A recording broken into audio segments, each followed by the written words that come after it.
Welcome to episode 50 of the Self-Care 101 podcast, helping you to crush overwhelm, stay focused and live better, with your host, Puja K. McClymont. Thank you so much for listening today. In this episode, I'm interviewing my very first celebrity. Now, exciting as that sounds, I didn't know he was a celebrity when I met him. We just clicked in our thinking about well-being and we exchanged numbers. Elijah Rowen is an actor. You might know him from the popular Amazon Prime show Vikings, or more recently as Zane in Curfew. Elijah greatly believes that one should plan for what is difficult while it is easy, and to do what is great while it is small. I love that. Elijah never knew what he wanted to do with his life until he had finished school and seemingly ran out of options. It was then he decided to study acting.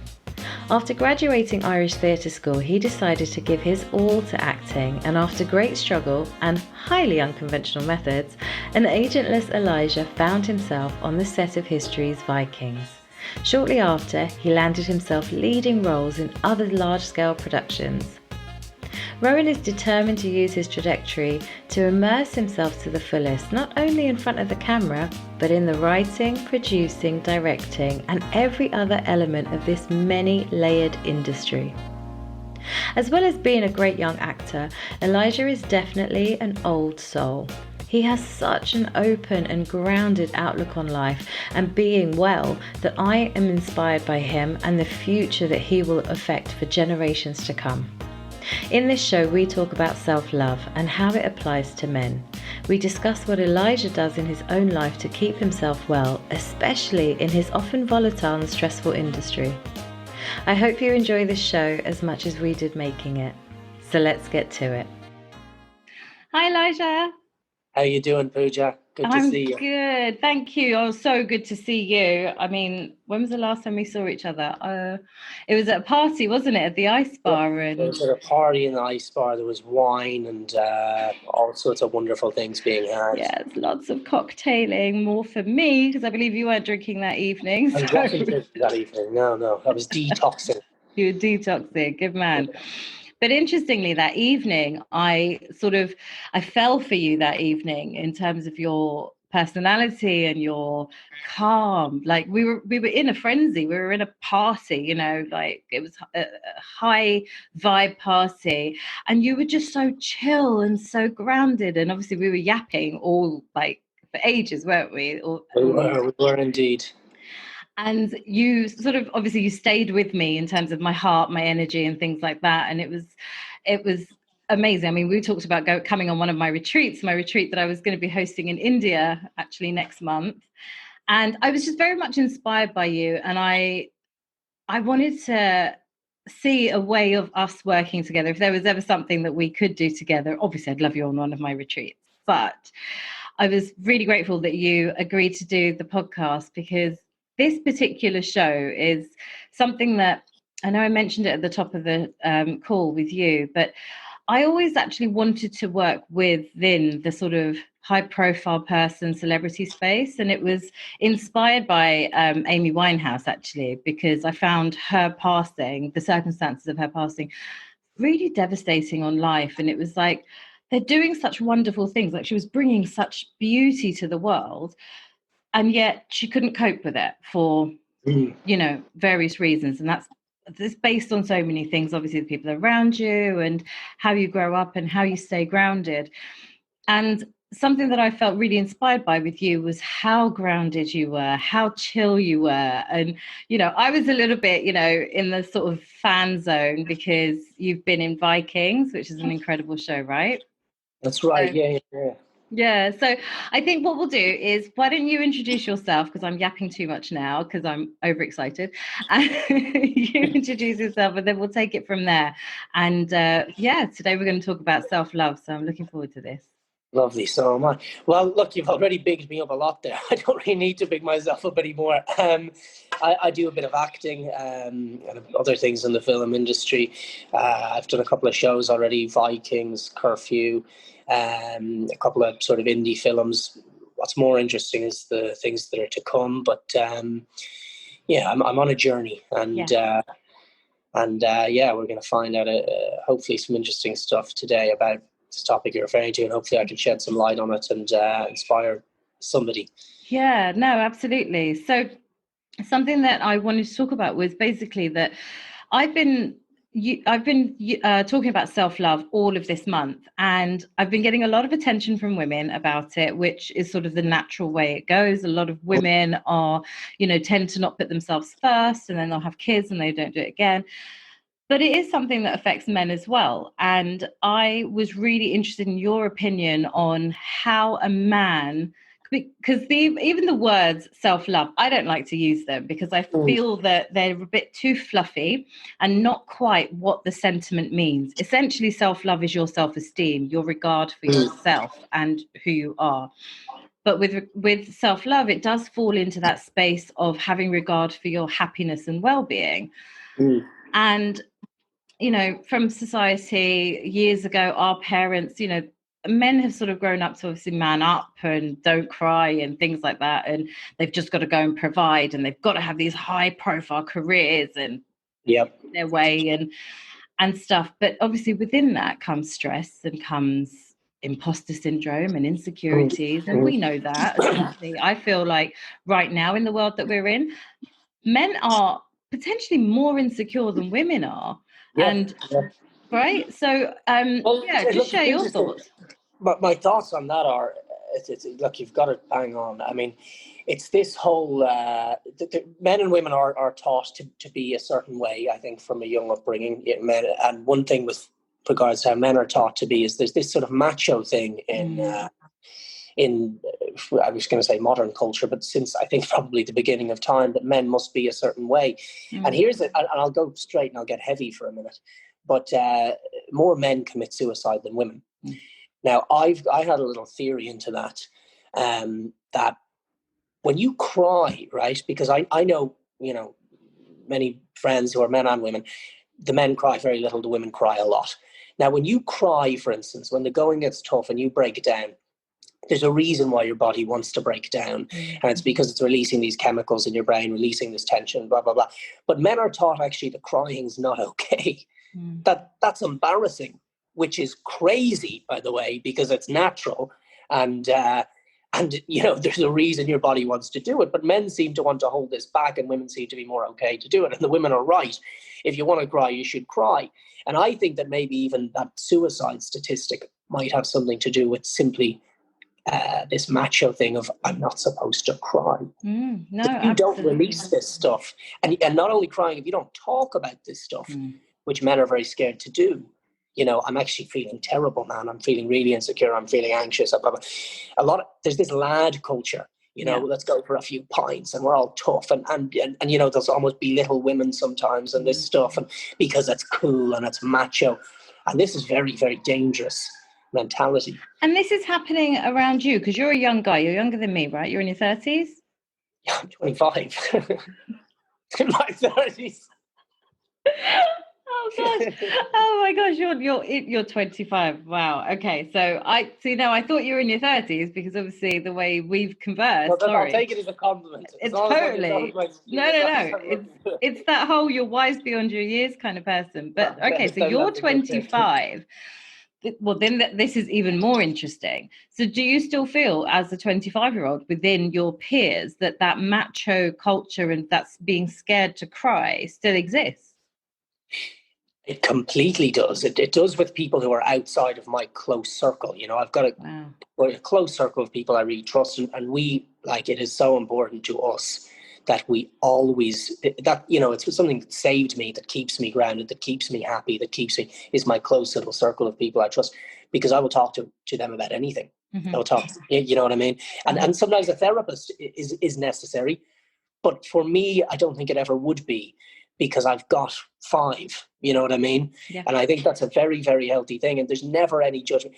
If one of us were to break down into tears, 2 men or 3 men in a room, and, we're not wimps, but if we were to break down tears, there'd be there would be, oh man, I understand it, fair play to you, you should be crying and all this stuff. So from my little circle, we've eliminated that because we've got an understanding maybe of it. But then I've got, I know many, many, many other men, and I have friends that are not as close, and they would never dare speak about some of these things. Oh, I'm feeling anxious, or oh, I'm feeling whatever it be. I'm insecure. I'm nervous. They're too tough for that. See, it's interesting because you said when you were talking about it just now, you said that men are scared to cry. What is it that they're scared of? Is it? I mean, it may well be that whole macho, that bravado of I'm true man, I can't cry. But as a man yourself, and obviously you're very lucky to be in this special circle. This, you've got these really meaningful connections. And I agree with you. When you have those kinds of close people without the judgment, people you can trust to say anything to be however you want to be with, the need for the therapist doesn't necessarily need to be there because you're always speaking out, right? Essentially, exactly. And not harboring it. Exactly. Yeah. And then if it gets pent up emotions. Exactly. And then if it does get too much, they'll tell you, I think you need to go and see counselling, because they care and they know that, oh, hold on, this is getting too deep now, and it's something that's out of our control.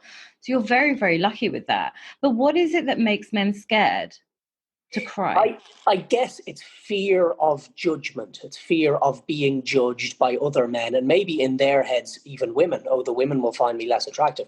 Now, I do believe that that's a completely irrational fear. I believe actually that if someone, for instance, were to break down and cry in front of people they didn't know that well, and they were to just hand up and say, well, sorry, man, I'm really upset and I'm crying and I'm sure. I don't think anyone would actually say, oh, what a loser. I think even if they've never seen it or they're not used to it, I think even the most laddish lads would say, okay, I respect that guy. He's so honest. People respect honesty, a tremendous amount, but people are afraid to be honest. I don't think they realize how much it's actually respected, Everybody has to put on this front because they don't realize if they were actually honest and they were actually themselves, there'd be a tremendous amount more respect from everyone. I agree with you there. But then how do you know who you are? If you're struggling with stuff, like this, if you can't express your emotions, how can you know when you are really being you? Because there's obviously some deeper level stuff there. And usually those guys, we're talking about guys particularly here today, those guys who do feel uncomfortable to share their emotions or to be open and honest, be their authentic selves, etc., is usually because it's come from something within their childhood space that has said, this is the way you're supposed to be that society, media, parents, etc., or teachers, whatever.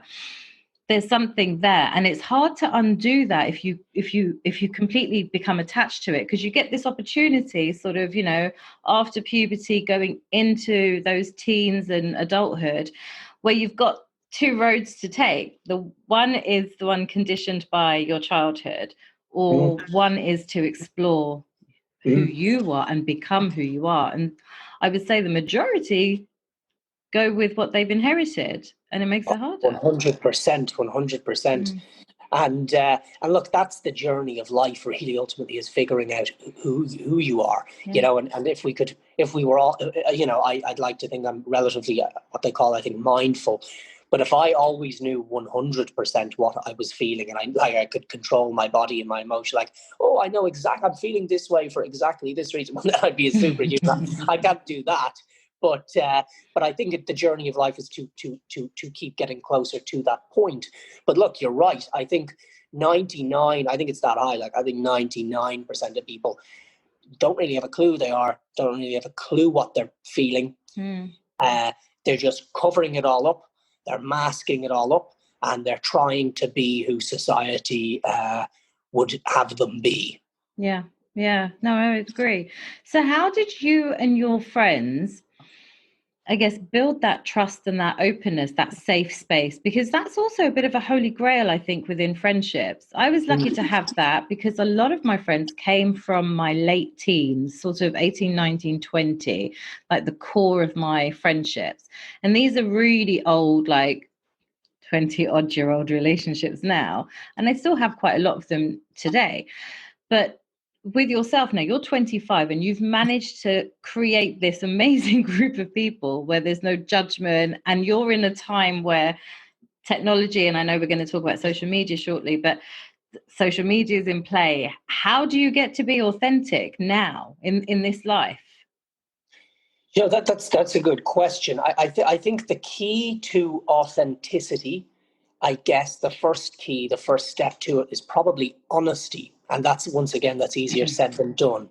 But I think it's just the tremendous honesty probably that me and my friends have with one another, because you'll see people, and maybe this is more a female thing, you will see friend groups, and I've seen it. I've met men who do it too, but I've met women who I've met them twice, and then I've bumped into their best mate, and their best mate is, and I've met their best mate twice, and their best mate is having a go, having a bitch, I think is what they call it.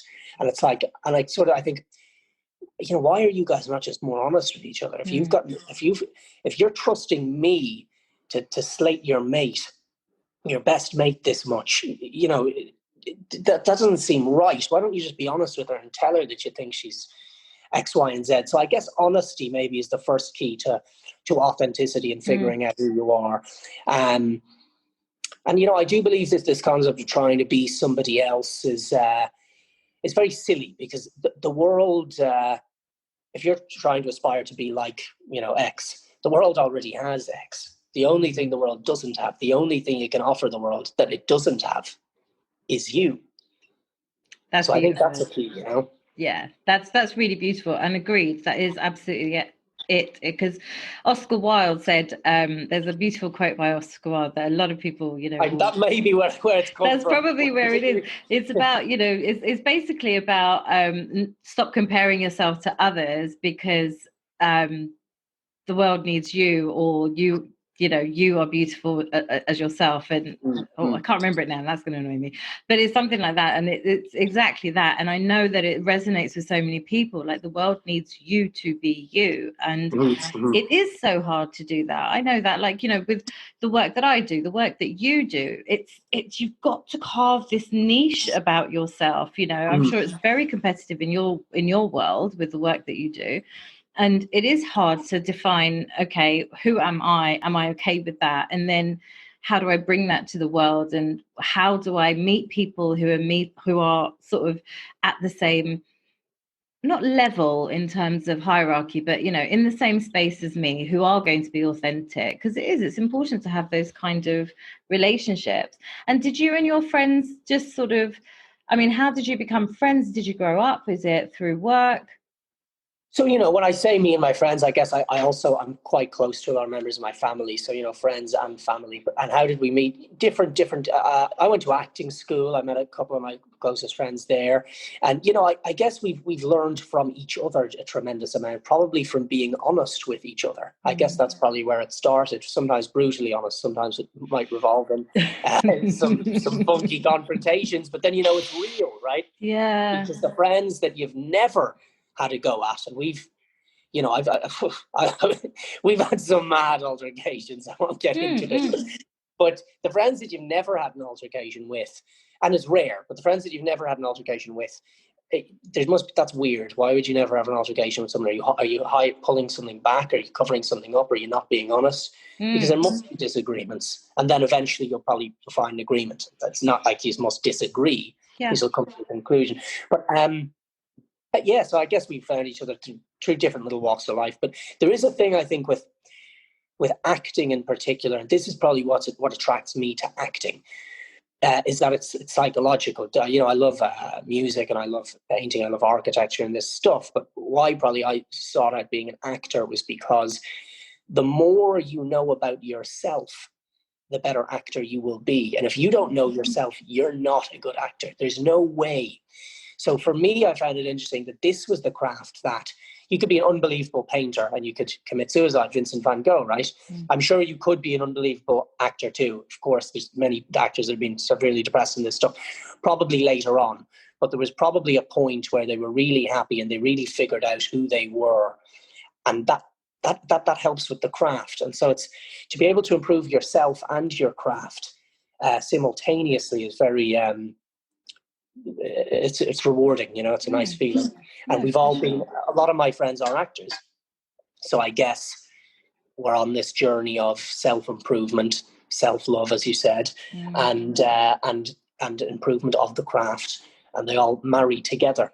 Yeah, I think that's amazing. It really is amazing. And I don't mean to sound condescending, but for the ripe young age that you are, to be able to have these sorts of relationships, a lot of us in our 40s, 50s, 60s don't have that deep connection with our friends, where, like you say, we're too scared to have an argument. And then when you think about like love relationships, romantic relationships, if people don't argue, you're like, what's wrong with you? Like you should be arguing in a relationship. And there's theories within sort of in psychology about when you argue in a relationship, and people talk about, theorists have talked about, if you're arguing, it's because you care. When you don't care is when you don't argue. Now, that rings true for me personally.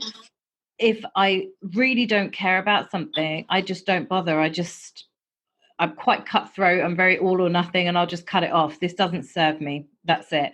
And even with my husband, when we had a rough patch a couple of years ago, and I just couldn't argue with him. I couldn't be bothered with it anymore. I was like, I can't have the same argument with you, have the same discussions. So I'm going to stay here and be miserable, and you're going to stay there and be miserable. And at some point, we're going to communicate better together. Luckily, we have a strong relationship, so we know that we can almost push ourselves in that way.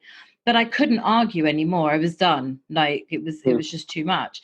And I would agree with you. I mean, it's difficult in relationships, friendships, to have that argument, that honesty, because you don't, the risk of losing them. They're not committed to you like a partner is. They're not committed to you like family are.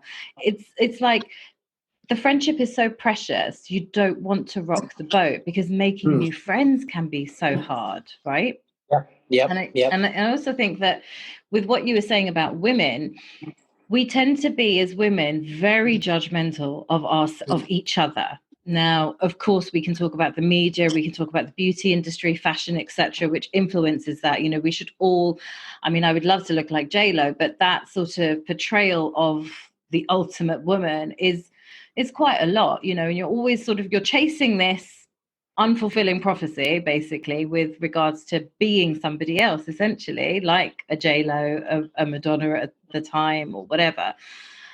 And then it's full of comparison. Life is full of comparison. Oh, that person's got a boyfriend. Oh, that person's got this job, and this person looks like this now. And then we just find ourselves as women in this space of judgment, and it's too hard to be honest, because we're trying to be so many other versions of ourselves. It gets really tough.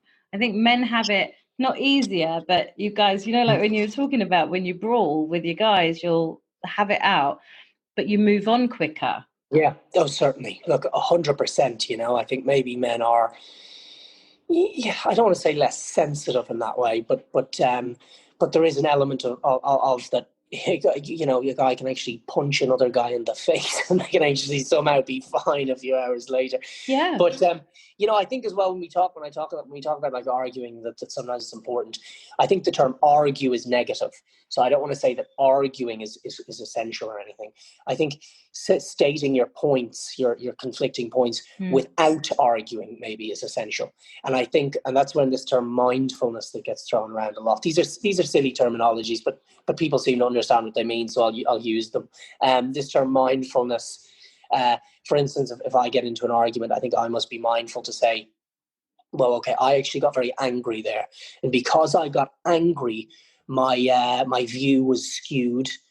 I said things I didn't mean. I maybe used a tonality that I wouldn't do if I were myself, or I got sad, and so I got nasty, and whatever it be. But if you can have that mindfulness, then you should be able to avoid negative conflict or negative debate. Yeah, I think I certainly agree with you there. It's interesting that you said that about the words. These are silly words, and we talked about it at the top of the call, because I take issue with labels, for instance. Like everyone feels the need to define themselves and put themselves in their own little box. And I'm an empath. I'm a vegan. I'm a yogi or a yoga, but whatever these things are. And yes, like you say about mindfulness and everything else. One, they're all coming from the same place, which is, anyway, lots of Eastern philosophy there.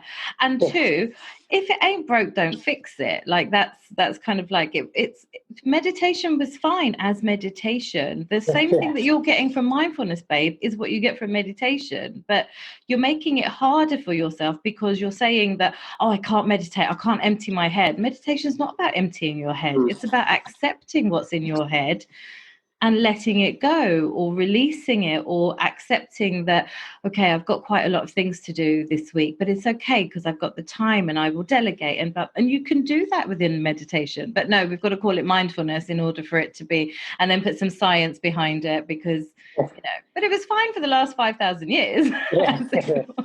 You see, that's the other thing. It's like what's hip and what people can jump on the bandwagon of, and, like this new movement of, and so these terminologies, people get linked to the terminologies because they're so hip and they're so current.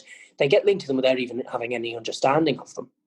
And the then, law of attraction, the law of attraction, it gets thrown around by every punter under the sun.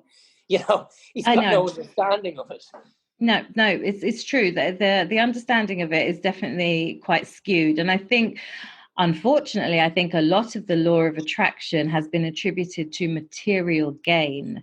So you may well be manifesting all that material gain that you are manifesting, but then how's your soul, sweetheart? How much are you serving the community around you, the world around you? What is your legacy? That you had a big lipstick beauty company? How did you change people's lives by doing that? What is your legacy anyway? But that could be a whole other show. Yeah.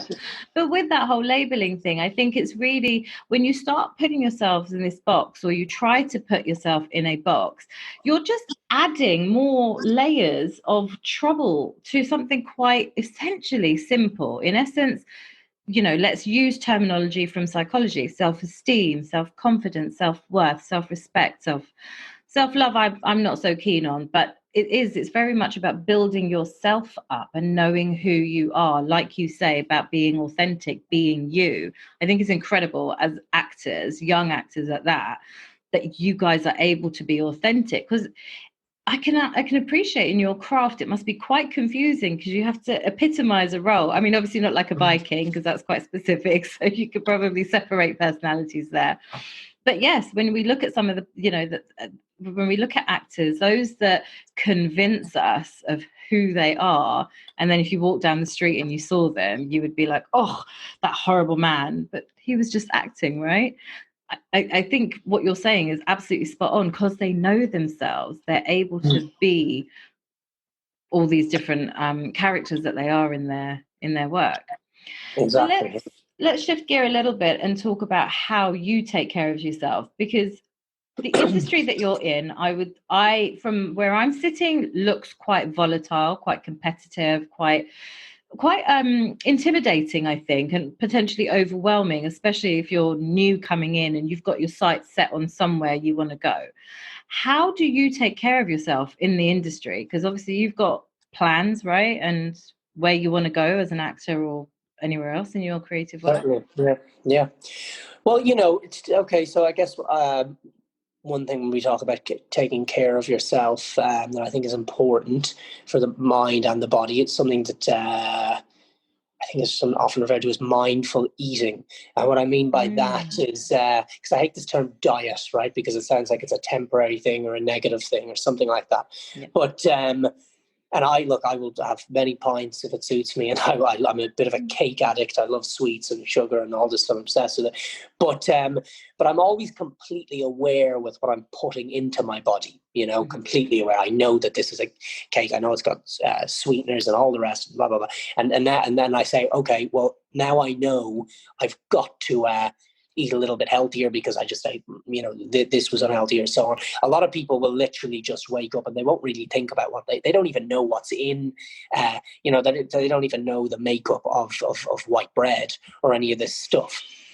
So I think actually just having an understanding of diet is an important thing, and taking care of yourself. And then when you talk about this industry and, how volatile it is, how competitive, it certainly is. And I think that the mentality you have to adapt there is one of not caring about the odds. I remember I heard a poem once, which sorry, am I still there? Yes. Oh yeah, there we go.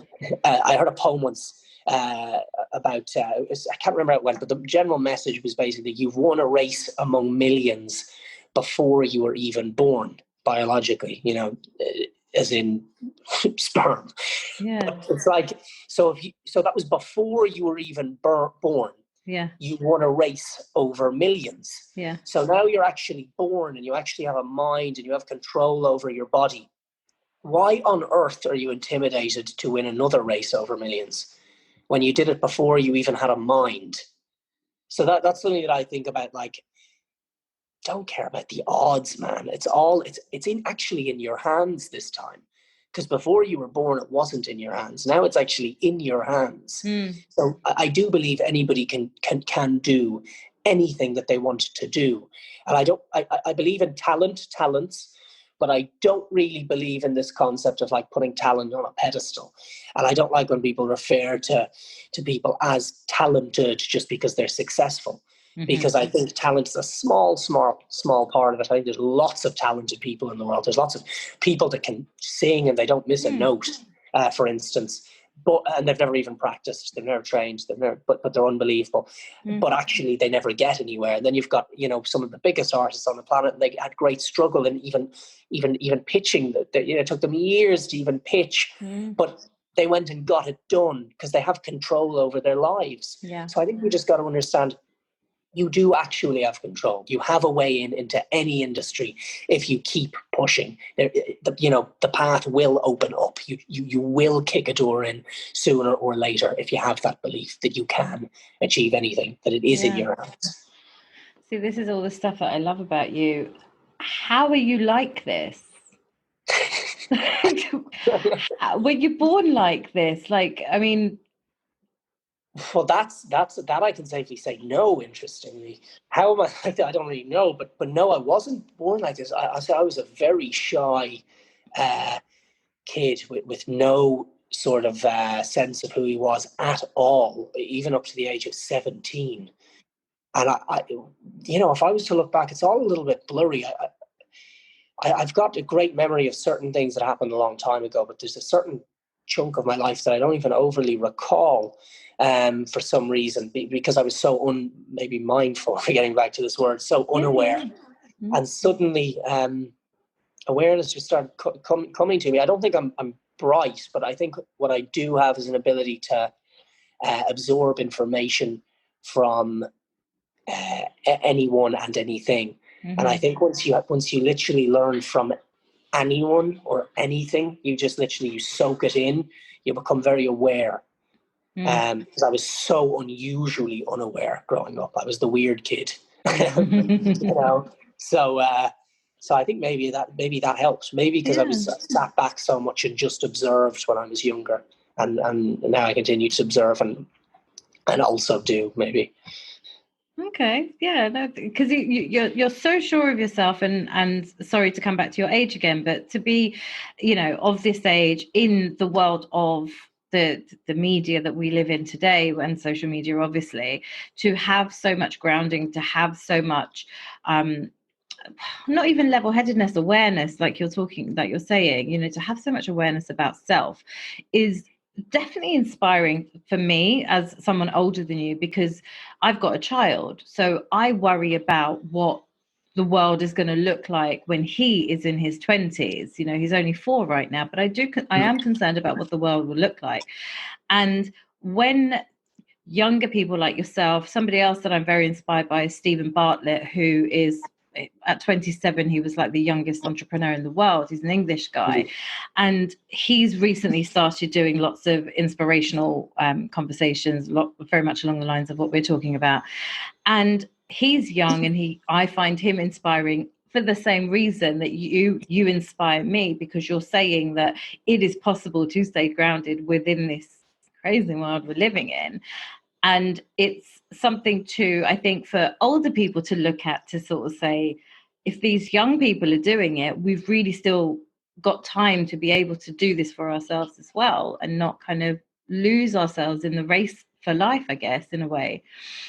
And just because I touched upon social media there for a second. Now, the celebrity lifestyle and stuff is very much obviously prominent on social. And, you know, we're always seeing celebs living their best life. I know more recently, certain celebrities have been opening up a little bit more about their struggles, their mental health issues, things like that. And that's all fine because it helps people feel like, okay, so the person that I've adored, like I adore Mariah Carey, and then she said that she's struggled with bipolar. And it did come as a surprise to me, but it doesn't do anything for me in terms of like my judgment towards her. It's just like, okay, cool. It's good that you're being open about it. But where I struggle with celebrities talking about mental health issues is that they don't help their followers. They don't help their fans. It's just very, yes, I've struggled with it. And for me, because this is where I'm outspoken, I guess, about the whole thing, all you're doing is continuing the chat about the chronic mental illness rather than looking at ways to improve it or make it better or seek the right help that you need. All you're doing is just making people talk in essence about the negative, and the more whatever you put your attention on, you're going to get more of, and that's what your mind's going to think and be convinced by. And then, like we talked about labels, when people say, oh, I suffer from depression, do you suffer from it or do you struggle with it? Because for me, I think there is a line. I only talk about depression because I've had it. And I feel that way with others. But do you feel that social media is kind of, this is a leading question. I shouldn't ask a leading question. I feel that social media is influencing people not necessarily in the best way. How have you found, because you're going to see social media very differently to the way I do, to the way someone who is very much a fan is going to see social media. So how do you be in that space? Look, I think social media is one, like, we can't as such, I think, have a go at social media in of itself. It's more what it's become through people's actions. But look, it can be very dangerous because everybody's got this. We talk about putting on a front, and social media is literally just the front, you know, of that this person wants to portray. It's got nothing to do with them, really.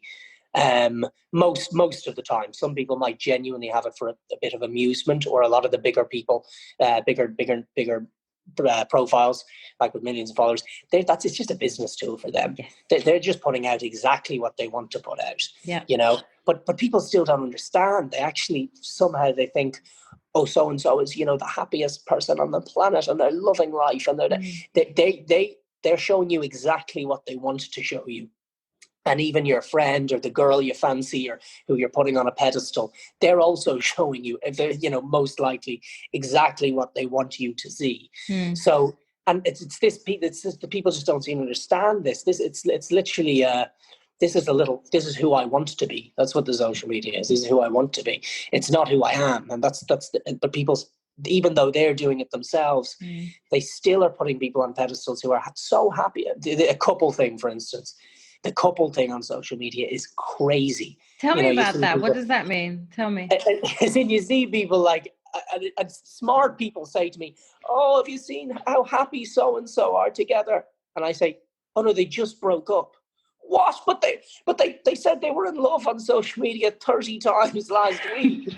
You know, no, they just broke up. That was bollocks. They wanted you to see that. Ooh. So, you know, it's like, and I know it's even often a thing of one person saying to another, you must post a picture of me today, and you must say you love me on social media to scare this other, you know, bloke or girl off. So it's like, it's a silly game. It's a silly game, and it's a business tool. That's what it is. It's a silly game and a business tool. Yeah. I think that's quite concise, but very much so. So has it ever affected you negatively, the social media space?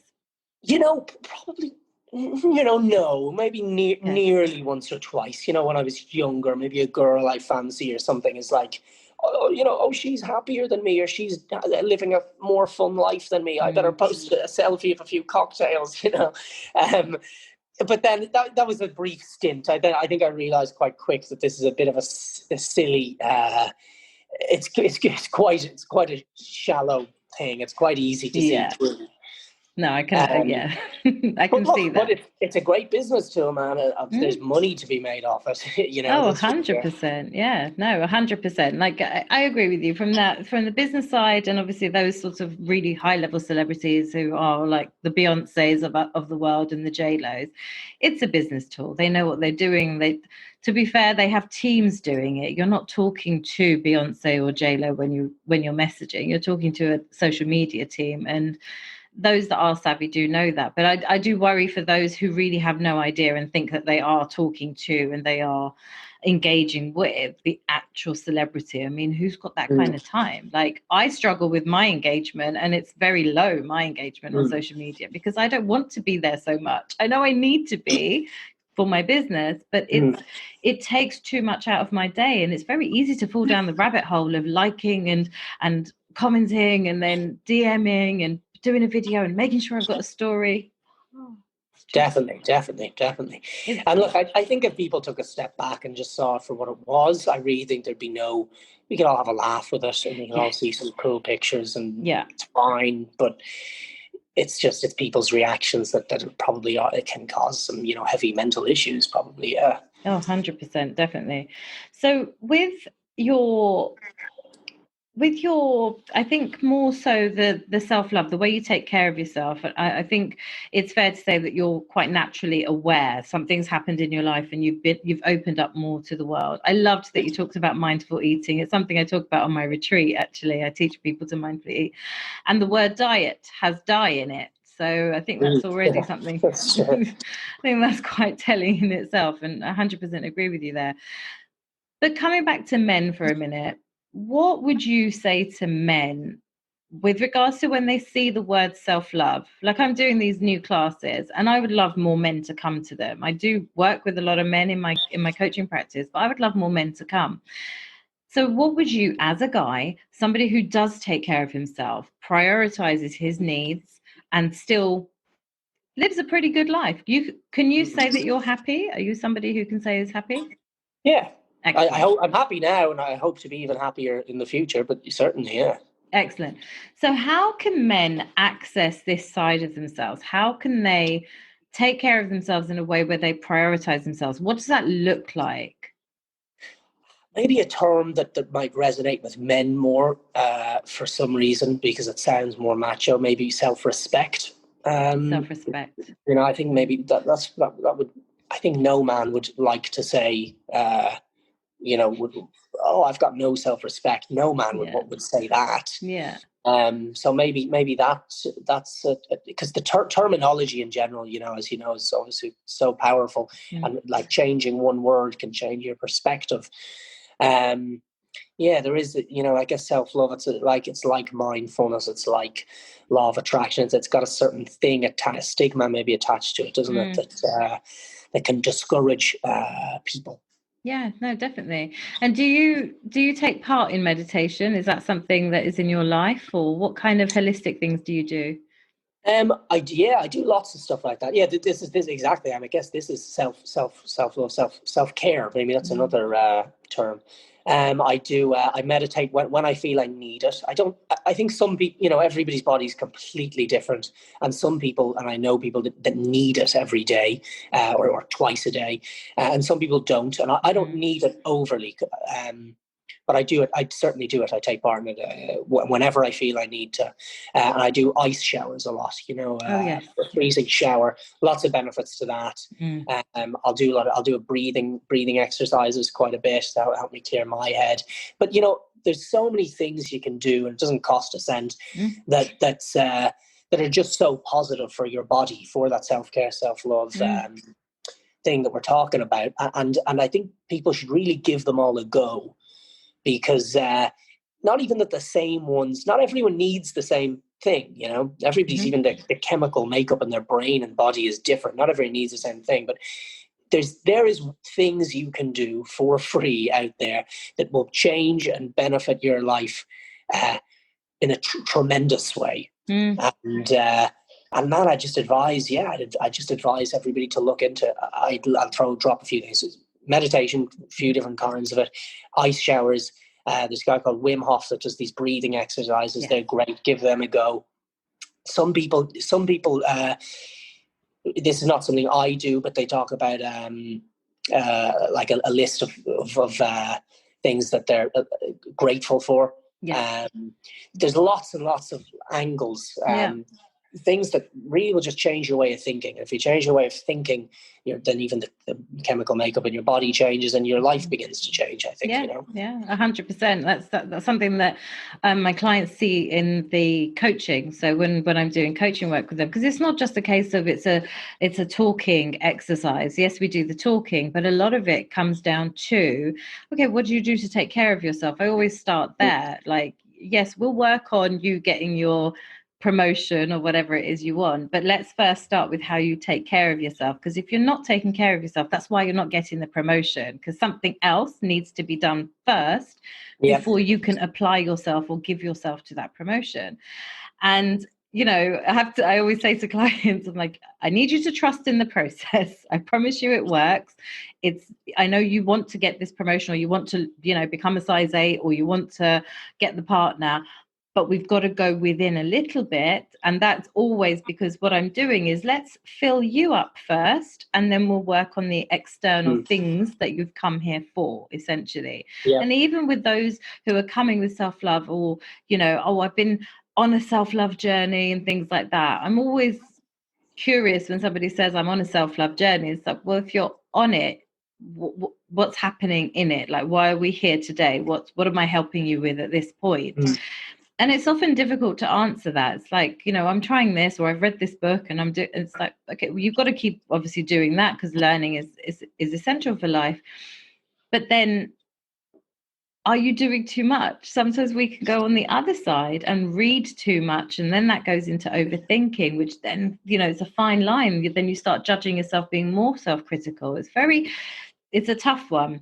But I like that you've said exactly what I would say, is that the variety out there of things that you can try, and then you just got to see what works for you, I think is a really important message. It makes it so much more accessible for everybody, right?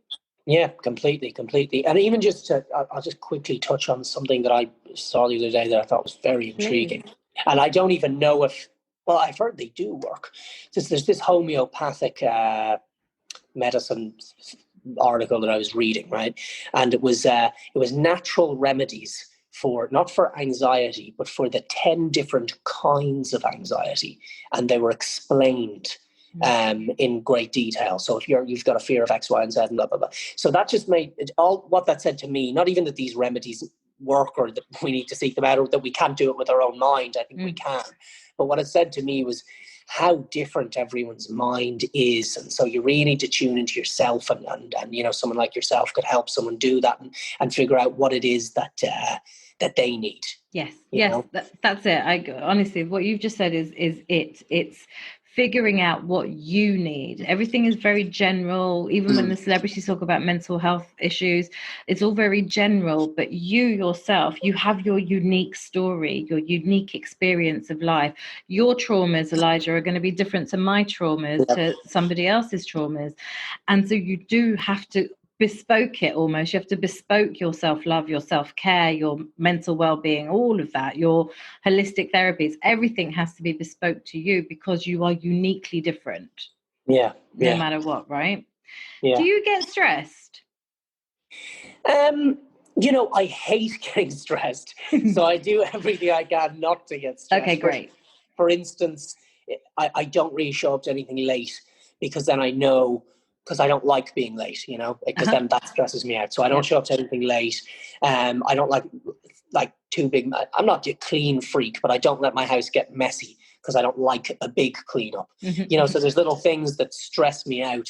So I don't let myself get stressed. I could get stressed, but I nip it in the bud before it happens. Yeah, no, that's good. That's really good. It's very much your planning, your forward planning, essentially, because you know that that's going to happen. So you've put into place a solution to that problem. If you don't like being late, don't be late. Leave 15 minutes earlier. I do a setting the clocks thing. I don't like being late, so I didn't get that.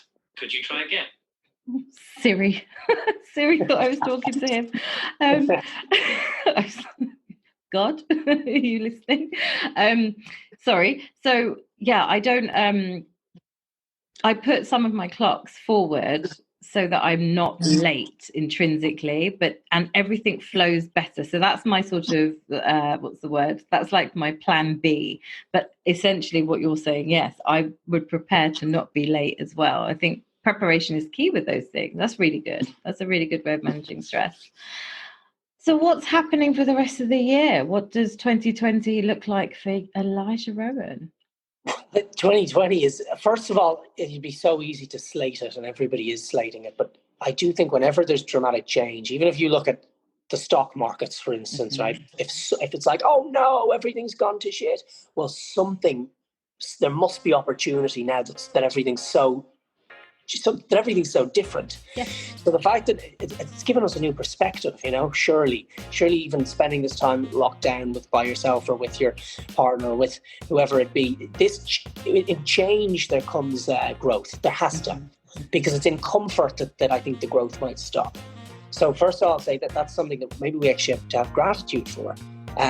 Is such a dramatic change, such an opportunity to learn and to grow, because it's uncomfortable for almost everyone, I think. But also with that means it is a little uncertain as to whether I'm filming, in September, or whether it's pushed back to year, whether it's gone completely.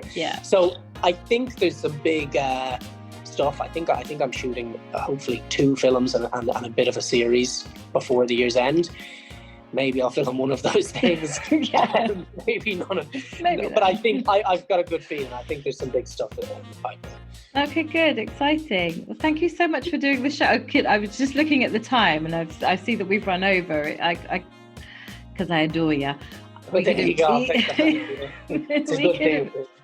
We could have easily just been chatting for longer. So I'll end it here and then invite you back, and we can do another show about something else. But Elijah, that was really, really insightful. Thank you so much for... Well, thank you for having me. Much appreciated having that question.